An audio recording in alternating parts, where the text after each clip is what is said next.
All right, Tyler, I want to start with that forward IM. You were out 320 after the breaststroke. Was there a point where you were like, well, maybe I should push this and see what I'm going to do, or was it always the plan to kind of shut it down and get ready for the backstroke? I wanted to go for it kind of in the first 200 just to see how it felt, and get used to that feel of, being in a pretty good amount of pain after 200 in a 4 IM.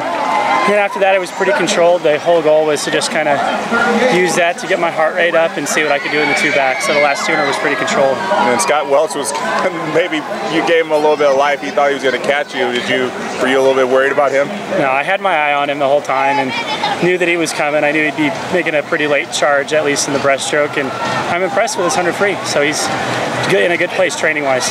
And that 200 backstroke, I mean, coming off the 4 IM, which is obviously not an easy event, even if you're kind of backing off the last 100. I mean, tell me about the feeling of first of all, just racing those guys who you've been back and forth down the pool with them so much. Yeah, that's a world-class heat for sure. Any one of those guys could have taken that tonight, and I just ended up on top. I knew that Murphy would be out fast, and I knew that Grievers would be somewhere in the mix, and you can't ever count Ryan out. So my eyes were always over towards that side of the pool at some level, and I saw myself passing Murphy at the 150 or in the 150, and then I knew that there was some splashing off to the right, so I figured it was either Grievers or Ryan, and I just knew I had to keep powering to the wall.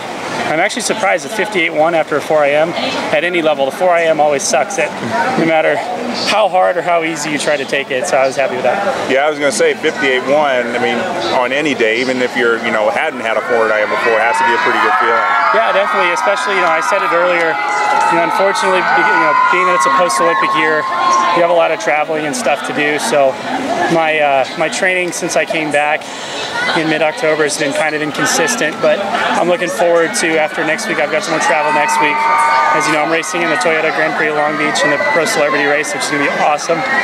But after I get back from that, I should have a solid 2.5 months to tighten everything up and get to where I want to be for trials. And you got to be happy at least there's a base there that, that nothing's really fallen off too much. I mean, you're back in the racing form, racing shape and everything. It's got to be a good feeling. To some level, yeah. I can feel certain areas that need some work, definitely. But like you said, there are a few sparkles of brilliance here and there, and just got to capitalize that and make it more than not. Yeah, that's very true. All right, Tyler, thanks. We'll look forward to seeing you the rest of the summer. Thank you very much.